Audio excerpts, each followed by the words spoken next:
Our special guest tonight probably need no real introduction because most of you know exactly who they are. But we are honored to have the Pedigos here with us. We really are. We're big excited. Thank you. Thank you. And this is actually a pretty big deal. I'll tell you why. Because my first time of really knowing who the Pedigos were was something like this. Back in the day, this was like a very, very popular singing. Were you a group? You were a group. It was. We like were a Tim, trio before was a we trio. married, and then we started singing together. It was like the Tim Pedigo and the Pedigo Singers or something. Dave's like that. Pedigo. Oh, Davis Pedigo. Oh, that's what. Okay, there we go.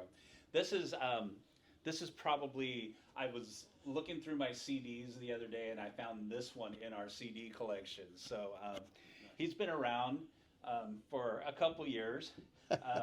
When I was a kid, you know, he would sing at general conferences, and I was like, anybody who sings at general conference is like, you know, pretty big deal. So they would sing there, and it's just somebody that through my life I've always known of who they were, and people would talk about them. Matter of fact, I think when Georgian first started coming around, Brother Sharp came up to me. He's like, you know, that's Tim Pedigo's son, right? Poor Georgian. He can't just be Georgian. So actually, it's a really cool, a big deal to have somebody like this here. They're awesome people. Not only are they just, you know, these famous people in Pentecost, but they're also just really down to earth and really cool people that we found out since they've been here. And it's great to have them. And we're going to have them come up and have a seat, and they will share what is going on and what has gone on in their lives, and answer a lot of questions and give us their heart. It's gonna be a lot of fun. Definitely. So what we like to do is do a little bit of a Q&A and just kind of make sure you know us a little bit, so y'all relax and they'll get comfortable, and then you guys know them a little bit more, and then we'll dive right into everything. Okay. So Ian's gonna start us out. Where should I stand? Wherever you want. I think wherever. Gotcha. This is my first podcast too. Oh, okay. Unique for both of us. But we're glad that you could be here with us today. We're excited. Yeah, it's going to be a lot of fun. We have a few get-to-know-you questions. Okay. So, easy to answer. This first one you should already know right off the bat, okay? If you had to describe yourself as an animal, which would it be?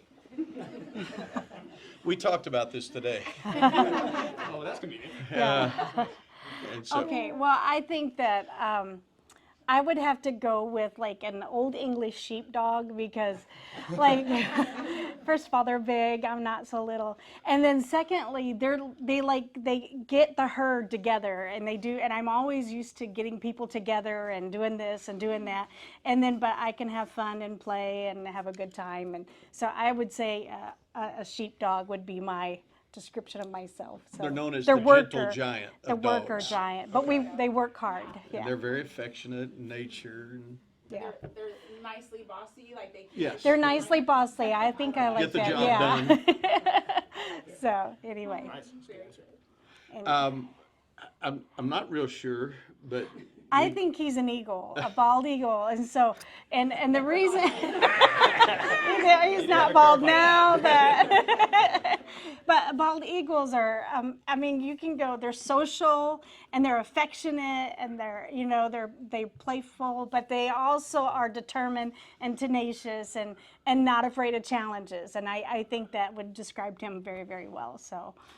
Anyway, Okay. so I think he's, yeah. You got a stamp of approval. So, yeah, We think. yeah, we'll see. Yeah, he may be mad at me after that one. We'll see. Awesome. What kind of sheepdog was it again, just for clarity? An Australian Oh, sheep no, bear. Old English. Oh, no, Old English, yeah. Okay, so an Old English sheepdog. Yeah. And a bald eagle. Don't So laugh. would you guys have guessed that? No. Those were my thoughts. Really? Oh, okay, yeah. Okay. Awesome. Great answers. Great answers. Okay, the next one maybe is a little bit more down to earth. What is your best childhood memory? Who goes first? go ahead. Okay, so I would say that my best childhood memory would be, it's a little on the ministry side of it, but it's like I sang as a young girl, and then I was doing a solo, probably a young teenager, and so I remember closing my eyes and just singing the words and singing my heart and listening to the words as I was singing them. And then when the song was almost over, I opened my eyes and the whole church was worshiping. And the whole church was down front. And this is before we, started church down front. And so I felt like it was like, oh my word, God can use me. And I didn't understand how God could have used me. And I go back to that moment about like, oh man, I'm so thankful that, that with if my heart is right, then I know God can use me. And that stands out to me. That's awesome. So. That's great. I come from a very musical family, and mom and dad both played anything that had strings on it, pianos all the way down to mandolins and banjos and all that kind of stuff. And I don't know, I guess about 4 or 5 years old, I just kept asking for a guitar. I wanted a guitar. I want a guitar. And it wasn't big enough to handle a guitar, so my folks bought me a guitar. It was plastic and about that long. And I said nothing to anybody, but Sunday night after I got my guitar, I hid it in the car and carried it to church and hid it under the pew. And when, back in those days, I mean, there were accordions everywhere. Every Pentecostal church was full of accordions and acoustic guitars, pianos, the whole 9 yards. And at the first of church, somebody would open with prayer, and then all the musicians would go to the platform. And so when they made the call for musicians, I just reached down under the pew and grabbed my plastic guitar and headed right down the aisle with all the rest of the musicians. And the wonderful thing about it was nobody ever looked weird. Nobody ever looked cross-way at me like, what are you doing? Whatever. I marched right up on the platform, sat right in the middle of all the other guitar players, and strummed that little plastic guitar with all I had for the whole worship time and put it down just like they did and walked off, and nobody ever said a word. So, yeah. It's kind of the same kind of moment. I was just a little younger. Right. And so it was kind of the birthing of the love of music and ministry, Yeah. Finding your place in ministry and how you can make an impact. Yeah. So next time you say musicians come in a sermon, we'll know what to Anybody I'll be looking can for come. those plastic guitars. do. Okay. I'll bring my plastic guitar on Sunday if you're preaching. Maybe not do pastor. I used to bring the harmonica, the accordion. The accordion. Yeah. Yeah. So scary. Okay. Last question for me. For the get to know you questions. Who is the most influential person in your life, and how did they impact you? Is it who goes first? You can. Okay, I would think that my mom and dad were the most influential people in my life, and especially my mother. And my mom, she had a car accident when we were all very, very young, and so she had constant chronic back pain. And but my mom and dad were ministers, and she just kept going. Every day she would get up and she kept going. And if her pain was too bad and she had to wear a neck brace or whatever, she would bling up the neck brace, or she would wear a turtleneck or something to make it fashionable. But my mom just always kept going, no matter the situation that she was in physically with her health. And she pushed and pushed, and so she didn't let that stop her from doing what she felt God was needing her to do in her life. So I would say both my parents, but my mom especially was influential. So. I want to say this about her mom, too. Mickey Mooney, people probably wouldn't realize this because her father and mother were the presidents of Indiana Bible College as well as pastors of Calvary Tabernacle. And people see him up preaching camps and conferences and all that, but they don't see her as much, right? But Mickey Mooney, her mother, probably had as much impact on Bible college students' life as the instructors did, because she was in her office every day, and the students would come in and speak to her. And as we've traveled around, I can tell you the number of students that have said, I had given up, I had quit, I was like, this is not for me, it's just not going to work. One of them literally went home, left school, went home, and she got on the phone, called him, and said, what are you doing? Now, you tell me what you're on. She just got after him, and the next thing you know, he had his bags packed. His parents didn't know what he said. Well, I'm going back. Sister Mooney said to come back. So he went back and ended up graduating and ended up being in one of the ministries in headquarters. I mean, it's like he ends up with this national office, whatever, in ministry, and he's pastoring a great church in Kentucky today. But that was the influence her mother had personally, one-to-one with those students. Pretty powerful. Yeah. That's a special kind of person. That's a that special can make kind that of- kind of yeah. impact on an individual. Yeah. She was an amazing lady. Yeah. That's awesome. Yeah. I would say the same thing. I would say my folks were the greatest influence on me.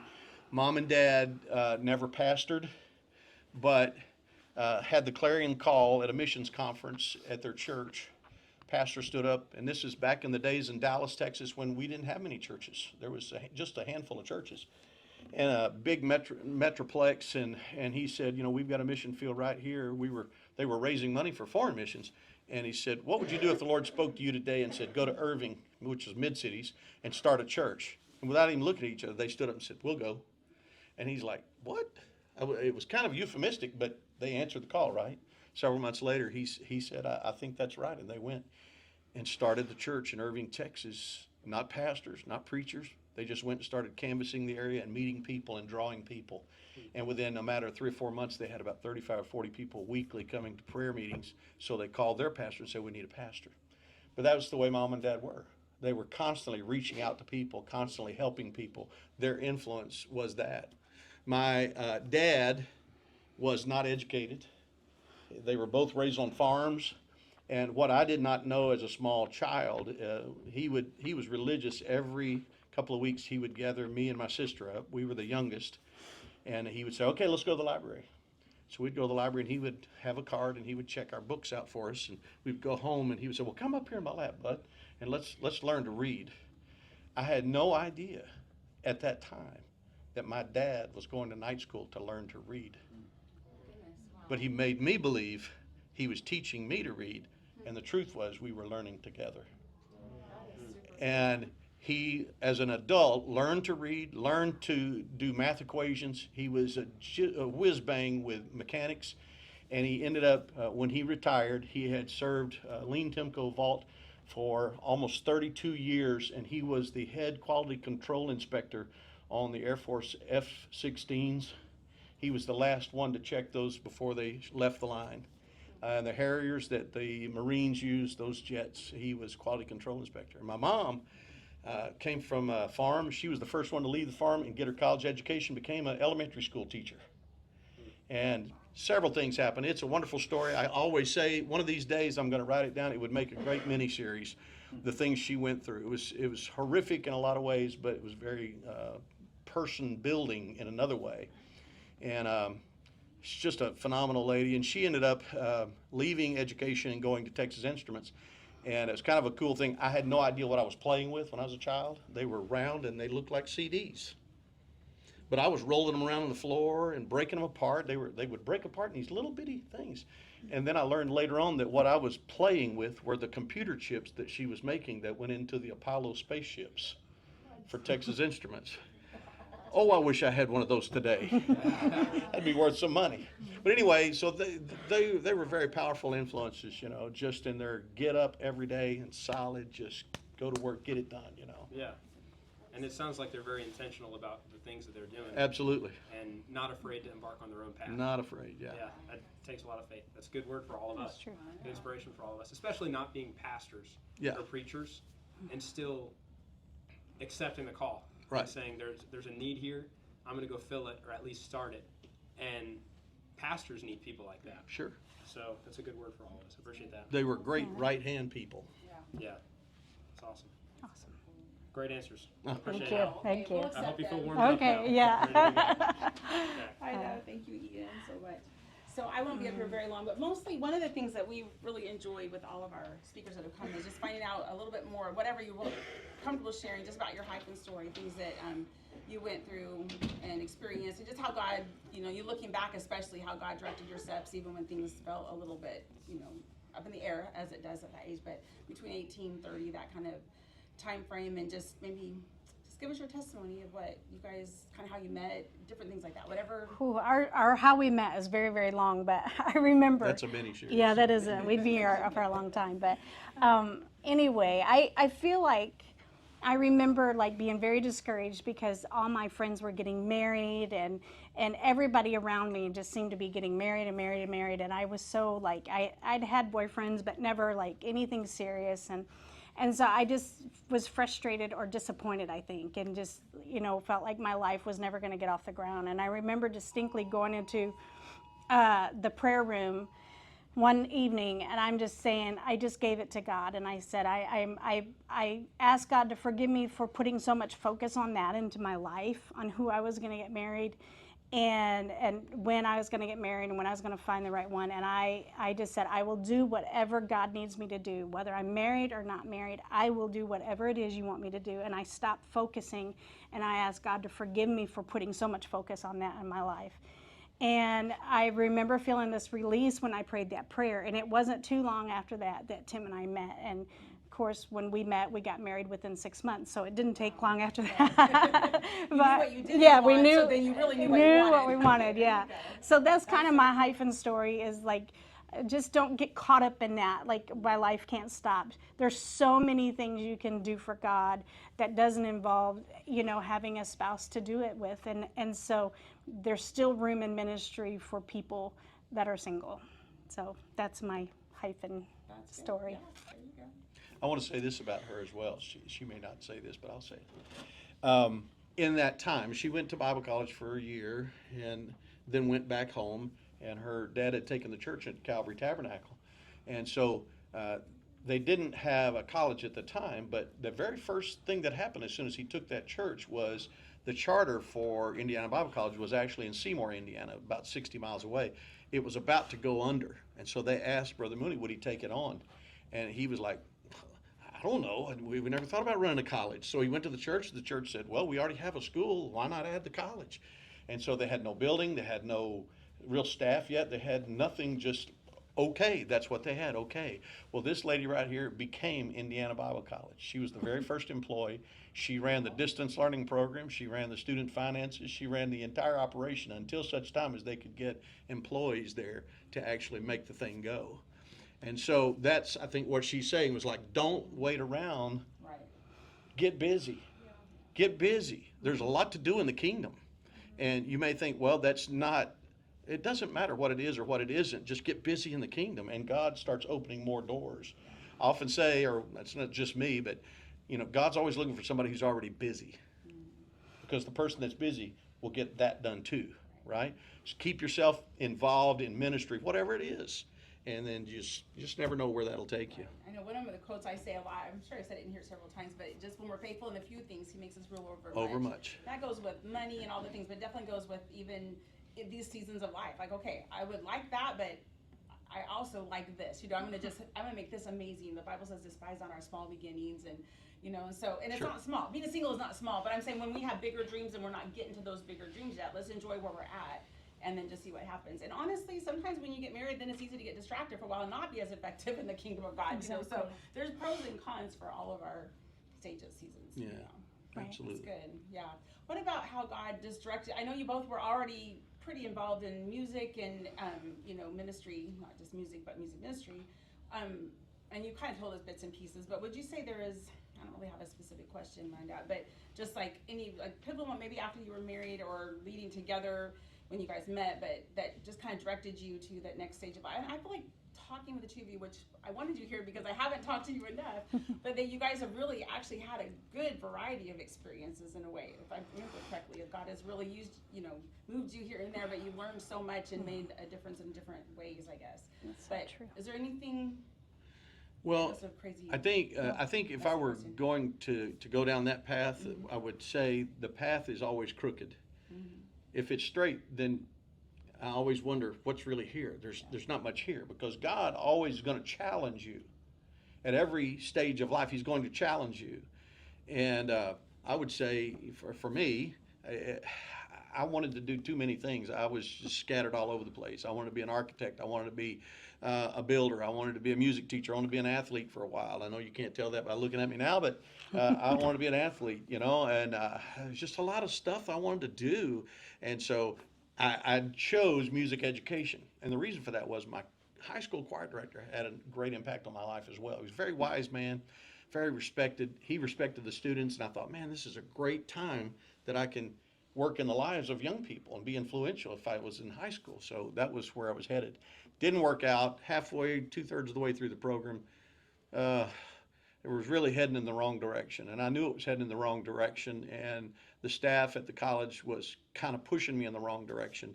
And I knew that wasn't what God had for my life. And we had a really sort of a come to the knowledge of meeting, and they were not really happy with me.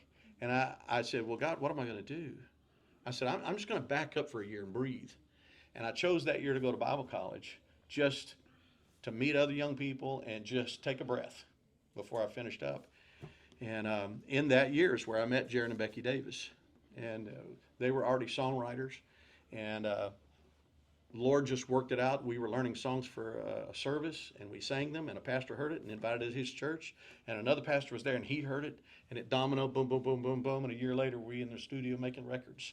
And never saw it really coming, but that's what God opened up. And he won't say this, but the Davis Pedigo was a very well-known group, and they signed with a company, a writing company, in Nashville, Tennessee, and a lot of his songs went #1 in the Christian music charts and that kind of thing. So his songs that he has written has really topped the charts. So the group that he was in, really, God used them quite a bit.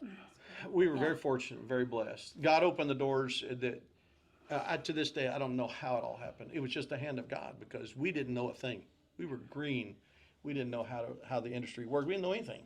And God would open a door, and then we'd meet somebody that would open another door. And that's the way it works, you know. And so the long and short of it is we all ended up in the same church. It was my home church. And that's where the trio actually got started. And then they went to Alexandria, Louisiana, at the Pentecostal of Alexandria. And I eventually ended up there as well. And we had a phone call to go to Indianapolis to sing at their annual anniversary service, big concert every year, huge concert. So we accepted, and on November the 10th, 1990, I went out to Essler Field in Alexandria, Louisiana, and the only way you could get out of there was on a little twin prop job, which was a little daunting in itself, because, you know, if they saw a cloud 100 miles away, they just shut down, you know. So you get on these planes, and you're going like, oh, Lord Jesus, just keep us safe, right? And this is no joke. It's only happened one time in my life. I walked out the tarmac, climbed the ladder, got in the plane. I was sitting on the left-hand side, about 12 seats back. I sat down in the chair, and I reached and got the belt, and I snapped it in. And when I snapped it in, an audible voice said to me, you will not be returning with the band tomorrow. You're going to stay over.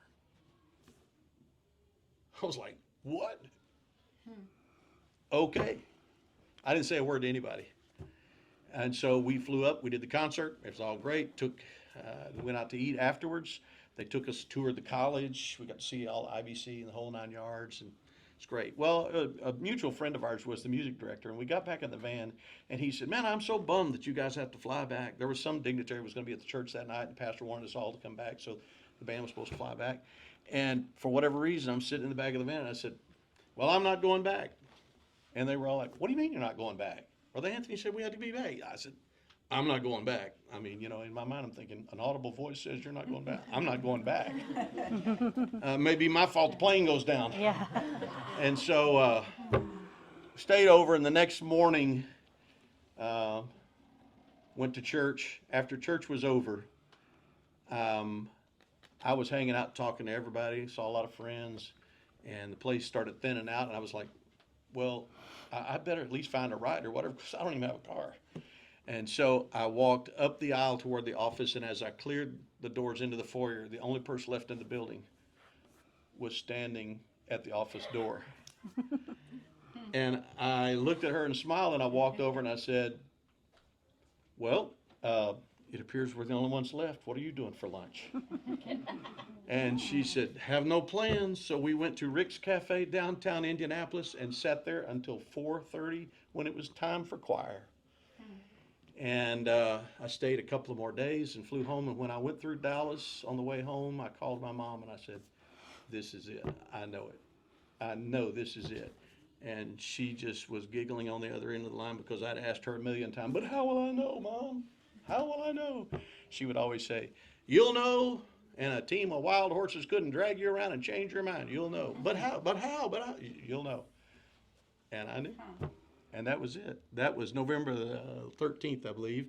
We were engaged December 24th and married June 1st. That's crazy. Yeah, it was That's fast. awesome. Yeah. That's exciting. And here you are today. And here we are. How many years have you been married?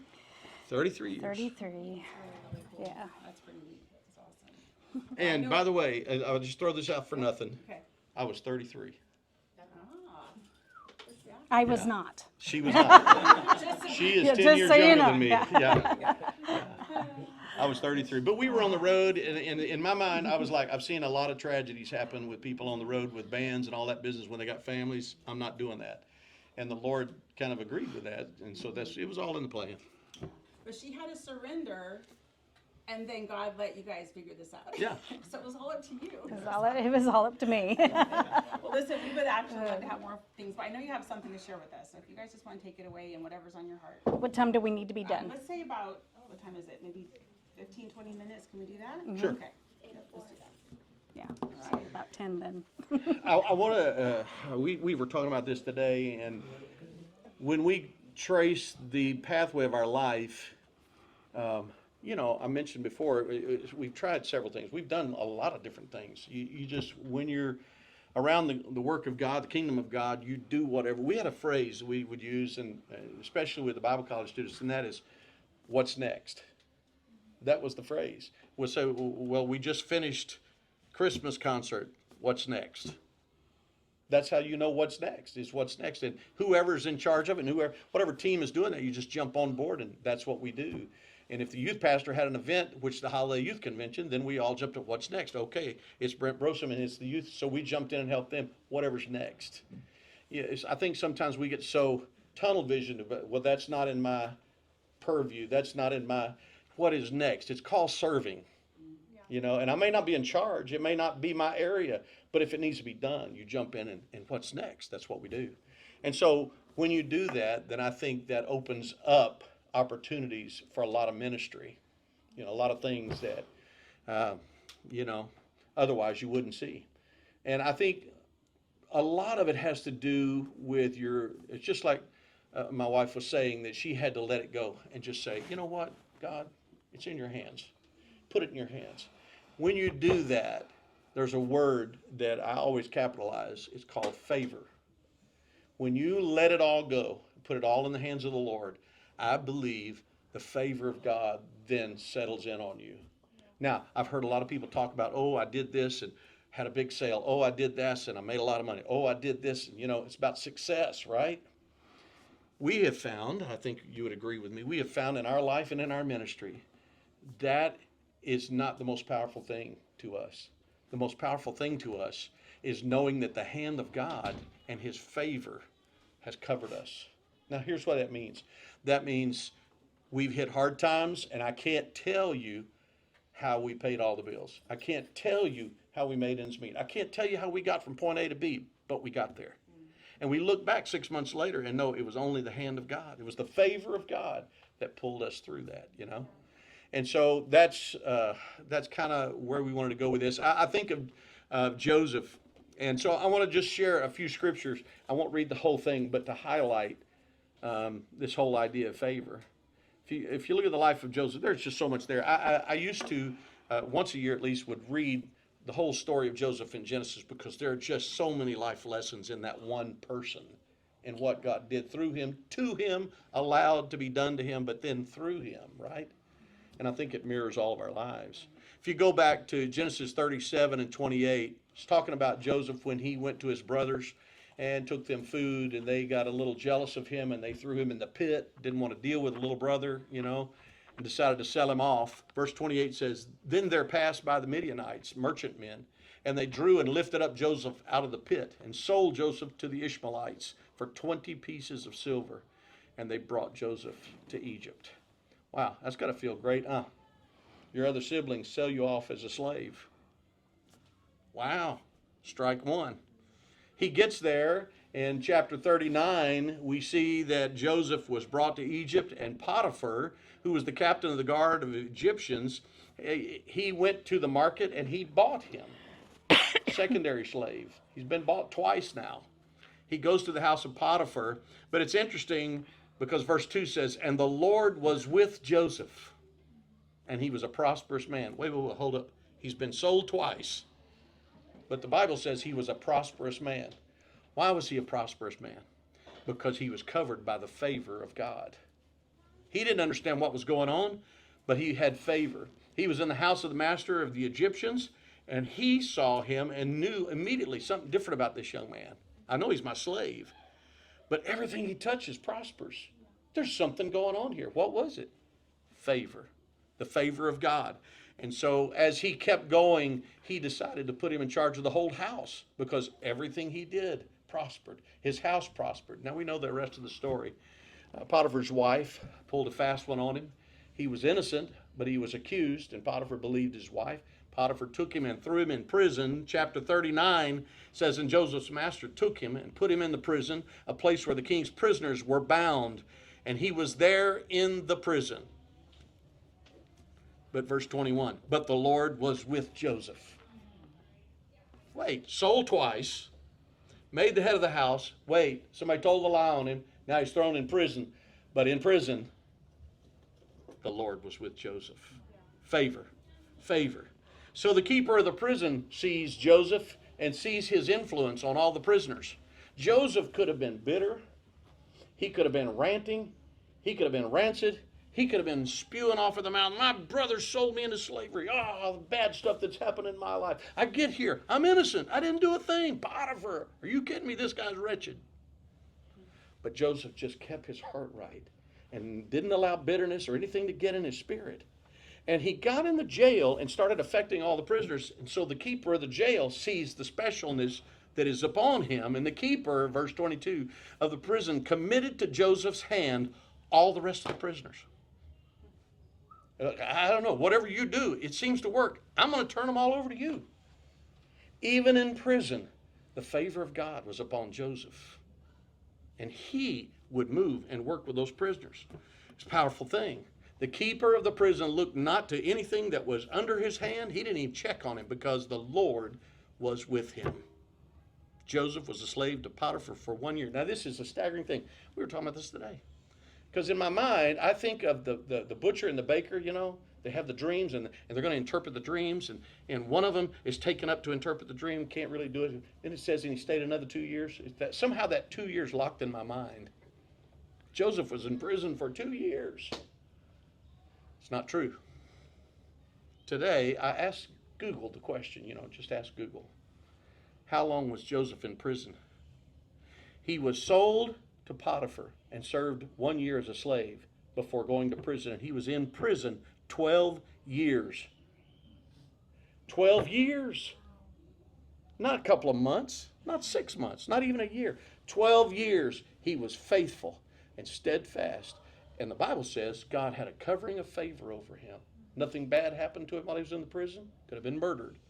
Could have been beat up. A lot of things could have happened. But God's favor was upon him. Finally, when God's timing was right, he got to interpret the dream. What happened next? Well, Joseph remained faithful to God through it all. Upon being released, he went and interpreted the dream, and he was made governor over all of Egypt at age 30. Life begins sometimes it begins at 30. And look what happened. He was faithful in all things, and the covering and favor of God was upon him. He just kept steady. Keep my heart right. Keep everything right. Keep God in focus where he should be. And in God's time, he'll work it out. At age 30, he became governor over all of Egypt. And then we know the rest of the story, how that his brothers came. He took care of his family. They all ended up in Egypt. They were all perfectly taken care of. It was all, what would have happened if Joseph had gotten mad because his brothers sold him off? His whole family would have probably perished. What would have happened if when the brothers came to Egypt to buy meal and corn, what would have happened if he would have been bitter and said, you remember you sold me? I got you now. I'll put you out in the desert. I'll let you starve to death. What would have happened if it's got in his heart? But his heart was pure.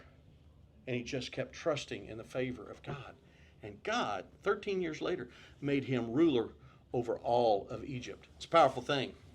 Life has to be lived out one moment one tragedy or one thrill at a time. There is no shortcut to getting there. Every day is a new experience, and you have to live it. But if you live it in the favor of God, it's a powerful thing. Now, I know there's a lot of questions about the will of God. I want the will of God in my life. We talked about it. She prayed about it. I prayed about it. You think I didn't pray about it? I prayed about it. I was 33 years old. It's like, come on, God, what is the problem here? Well, I was probably the problem. You know, we're getting right down to it. What is the will of God for my life? I think sometimes we take a wrong approach to the will of God for our life because we think it's about a career path. We think it's about a vocation. We think it's about learning to do this or climbing the ladder of that. I want to share something with you, though. It's a really powerful thing. 1 Thessalonians 5:15 says, see that none render evil for evil unto any man, but ever follow that which is good, both among yourselves and to all men. Now that's, to me, I take that right back to Joseph. A lot of bad stuff happened in his life. A lot of weird things, transitions. See that you don't render evil for evil unto any man. Follow that which is good. And here it comes, verse 16. This is the will of God for your life. You ready? Get this in your heart. 1, rejoice evermore. That doesn't sound like a career path. Rejoice evermore. Pray without ceasing. That doesn't sound like a career path. I mean, aren't you going to tell me like architecture or medicine or no? Rejoice evermore. Pray without ceasing. And in everything give thanks. What? Wait. Here's the clincher. It's followed by, this is the will of God in Christ Jesus concerning you. If you will rejoice evermore. Keep a pure spirit about everything. God's in control. He's got my life. He's got a plan that's bigger than anything I could ever plan. Pray without ceasing. Stay in the Word. Stay in a prayer room. Keep your heart pure. And in everything, give thanks because God is working it out. That's the will of God for our life. Acts 7. You might think, well, Joseph, that was in the very beginning. Genesis, his life is over. His story's over. But it's an amazing thing when you live a life like Joseph did under the favor of God. When they start recalling the patriarchs and those who made a difference, you can go all the way to the book of Acts, chapter 7, and it says in verse 9, and the patriarchs, moved with envy, sold Joseph into Egypt, but God was with him and delivered him out of all of his afflictions and gave him favor and wisdom in the sight of Pharaoh, king of Egypt, and he made him governor over Egypt and all his house. This was centuries, millennia later. But his story remained. Why? Because he lived under the favor of God and kept a pure heart. So the encouragement that I want to leave with you today is, I get it. There's a lot that could happen in your life. There's a lot of paths you could take. But if you rejoice evermore, pray without ceasing, and give thanks to God, keep your heart pure and say, God, what are we going to do today? Where are you taking me? I often liken our lives to a tapestry. I don't know if you've ever looked at a tapestry. They're weaved, with threads and yarn and all that. And they're beautiful when you see them hanging over a doorway or whatever. They're beautiful. But have you ever seen the backside of one? The backside of a tapestry is a ball of knots, ugly knots. There's a knot where the brown's tied to the red, and then that red is way over here. Now it's tied to another one, and it has no picture at all. It's just a mangled mess of yarn going here and there. That's the way our life seems to us. But God says, no. You can't see the picture I'm drawing. Just be faithful. And at every stop, tie the knot. Make sure that you're tied into me. I'll get you there, and the picture will be complete when the time is right. A few months ago, we were going through, of all places, a Goodwill. We had a moment, and we were trying to really figure out what God wanted from us and what was he going to do. And we were struggling a bit, just trying to make sure that everything was right. And I turned the corner in the aisle, and in the corner was the rack that has all the pictures, that like for your wall hangings and everything. And right in the middle of all of them was this one picture, and it was Jeremiah 29:11. And it was like God sent me a signal in the midst of that store in Goodwill of all places. And it was just a frame with kind of a white background, and it said, "For I know the thoughts I think towards you, saith the Lord, thoughts of peace, not of evil, to give you an expected end." If there's an expected end, that means he's got a plan. I've got to rest in his plan and not struggle against him at every turn. But God, you don't understand. I've got a plan. No, it's not about my plan. When God puts it together, then flip it around and the picture will make a whole lot of sense. So, if we leave you with anything, it's rest in the favor and the plan of God in your life. It's going to work out a lot better than you could have ever planned it. Good. Awesome. That's great. That was good, guys.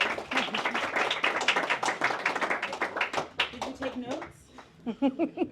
Hopefully, if I turn the video on, we got recording. So I always get nervous halfway through. Did I forget to turn it on?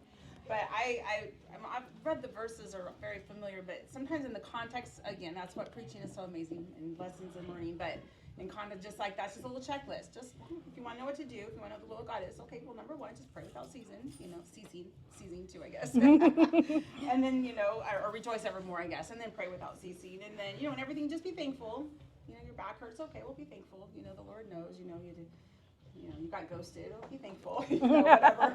And so for this is the will of God concerning you. God has a plan through it all. And we've had a lot of talks. A lot of us have had a lot of talks, but definitely with the kids and I, just take the next best step. God will just direct you to that next best step. And then I would love to have an audible voice tell me what my next step was going to be. Not gonna that would be super cool. And Not here too comes much. this beautiful princess who just That's shows right. up. I mean, it was Lord. pretty obvious that God was behind that. I never can call that the voice of God for sure, all the reasons. But the Lord doesn't obviously talk that way very often. That's why it's pretty cool. But He does speak in a whole lot other ways, and the peace of having that peace. But that's really cool. And then of course we've heard that verse a lot. But the thoughts, if you think about God's thinking of you, He's not just thinking of humankind or the world or the globe. He's thinking of you. That was just okay. I don't need to talk more because you guys said it much better. But it was good. Thank you. I took off my little list, but we have I'm going to get back to my thing because I got sidetracked making notes is what I did. All right, so you kind of wrapped up with saying this, but basically if you wanted us to take something home, you kind of said it at the end, if you'll say it one more time, what would be the one takeaway that you would want us to just keep drilled in our brains and our heart when we leave tonight? Rest in the favor of the Lord. That whole three things really is just about resting in the favor of the Lord. So just a real quick anecdote about that is, for the last 4 years before we were here, we were on the road traveling. Evangelism is not what you think you're going to do in your 60s. That's what you do in your 20s, right? And so here at my age especially, we were out evangelizing. It's kind of tough when you're rolling around doing all the things you're doing, everything, and we're just wondering, God, what are you thinking, But a friend of ours called when we started that journey, and he said, here's the thing, Tim. He said, listen, keep your heart right, number one.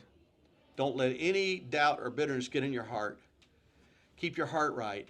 He said, and then please go down somewhere and buy a journal. He said, because you're about to live out every song and every sermon you've ever written or preached. And it ain't going to be pretty.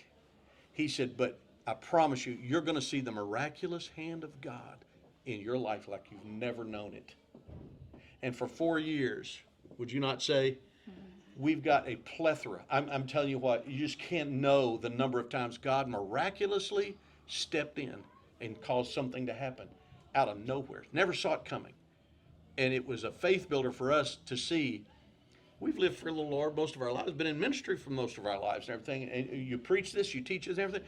But to live it out in a very special way like that and see the favor of God That's awesome. is a powerful thing and has miraculous hand at work in your life. It's just mind-blowing. Yeah.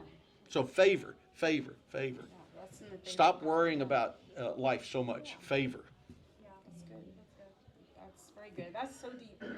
But you gotta think about it. It's hard, like you said, it's easy to, the concept sounds cool, but when you start walking through it and actually put it into action, then seeing that the Lord that really happens, basically. I know I'm teaching personal finance class at the high school. I'm like, listen, guys, you know all the answers, you know everything I'm gonna teach you, but now you got to do it. You actually need to get a job. And then you need to save some of that money and pay the tithes and see how that feels. Write a budget, you know. But you have to put it into action. But You our have to. walk with God, we know and we've heard, and we probably could quote the scriptures back at the preacher half the time. But if we haven't walked through it yet, there's just something scary, different. obviously, especially if somebody warns you it's going to get rough for a few years. That's kind of a scary Yeah. statement. That would freak me out. But to see God doing that and holding you is really cool. All right, well, I know we're running out of time, but we have a question for you. Every time we do one of these podcast services or classes, we have the previous month's speakers leave us a question for the next group. So I'm gonna let you know, Mark and Alexis Knapp actually left this question for y'all, and I want to see what your They didn't know answer who is. you were. They didn't know who you'd be. Yeah, they didn't know. And Yeah. Siri wants to talk here, so that's driving me crazy. Okay, so the question is, while we know that God restores and we need not have any regrets, if you had to do one do-over from the age 18 to 30, what would it be? Oof. I would have learned to play the piano and go to school, like, because I don't have a higher education, and so I would have got my education, and I would have learned to play the piano. And I didn't feel I did when I was younger, and but we went to Calvary. It was big. Everybody was talented, and there was not a need for me to play, so I never learned, and I never dreamed that we would be on the road for 4 years, and how much more of a help I could have been to him had I pursued that and learned how to play. So that is a huge regret in my life that I didn't pursue my keyboard abilities. So, and education. So those are my two things. And yet the Lord still blessed and used you mightily. Well, I But still, am thankful for that. But I know, yeah. No, that's good. So, but I would have been, he did bless me, and I have been used by God, and I feel that strongly. However, I could have went to another level and helped him so much more had I pursued myself when I was younger. Were you interested, you just didn't have the motivation at the time? Yeah, or because there you was never no thought need. about it? I played before we went to Calvary, but when we went to Calvary, everybody was so much better, and I was intimidated that I just stopped Well, there was a pursuing lot it. of people. Yeah. You know. Yeah. They didn't need somebody that could kind of play. So Probably did more than you thought, right? Yeah, They would want you more. That's what I love about Right, POK yeah. is we just keep nurturing people. It's hard It's to be wonderful. intimidated for long unless you just want to be intimidated. 'Cause Exactly. we just keep finding a spot for you, even if you're at different levels. yeah. Okay, well, that was a good answer. Do y'all have a question for us? I did ask you to have a question prepared. Did y'all think about one? I do. Okay. I'm gonna get my little thing here real quick. I'm gonna write it out. Okay, all right, so So what's we, your we, question? we talked a lot about realities, and life is it's a pathway, right? I mean, and it's got a lot of bumps and crossroads and everything. So the question is, how have the realities of your life changed the dreams of your 20s? Okay. Awesome. And how are you better for it? Okay. Because oftentimes we don't see it coming. I got a plan, but then boom, that plan gets crashed. But man, the plan that came later was so much better than my plan. Yeah. And that's the way God works. You know why? A lot of times I believe it's because God says, you're going to have to look to me and say, God did it. Yeah. It's not out of my mind or my ability. God changed it and made something much greater. He gets all the glory. That's good. Okay, if I wrote it down right, how have the realities of your life changed the dreams of your 20s, and how are you better for it? Right. Okay, all right. That was a good question, guys. And honestly, I mean, in the moment when you have a plan and the Lord is changing it, it's kind of frustrating. It's like, no, that was not what I wanted, you know. But when you start looking back and you see what God has actually done, it's way better than you would ever imagine.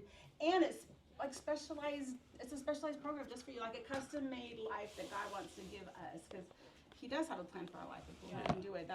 It's not only is it a better path, but it's also just comforting to know God has, like, again, His thoughts towards us, and He's directing our steps, and we don't have to fight so hard. Still do our best. The Bible says, we're going to be workers. We're created to work and do stuff, but we do it, with faith with the Lord rather than just all on our own. Right. Letting Him lead us. No, that's awesome. Okay, let me see if there's anything else I know. You probably just want to read, but I'll step up here. But I think that's all. Thank you guys so much. Well, Herb's going to end it. I don't know what you're going to do, but they're all from me. I'm doing like I'm a messy interviewer here. No, just gonna wrap it up here. The theme of the last couple of weeks, and Sherry's dad and mom spoke last week, but if you think about what her dad said about his career and how he really didn't know anything and had somebody come along and just teach him everything. And Brother Pedigo said the same thing about music, how, God just sent people to their lives to just show them what to do because God had a plan. And Jeremiah 29:11, how many times have we heard that? I mean, it seems like several times in the last couple months, somebody's come up and talked about Jeremiah 29:11 and how God has a plan for your life. And, the one thing, every time I think of that verse, I think of, and I was looking it up so I could get this quote right, but if you think you've blown God's plan for your life, rest in this, you are not that powerful. That's good. If you That's think really good. you've blown God's plan for your life by things you've done, you're not that powerful. God's more powerful than anything that you've ever done in your life, and He has a plan, and at the end of the day, just like they were talking about, that plan is going to be fulfilled as long as you're walking with Him. And there's nothing anybody can do about it, not even you. And His plan is perfect for you. Right. Perfect. Exactly what He wants you to do and where you need to be. And He'll be there with you every step of the way. Even though sometimes you feel frustrated, God's right there in the middle of it. And He'll be right there always. All right. Thank you very much for all of that. That was so good. Yes.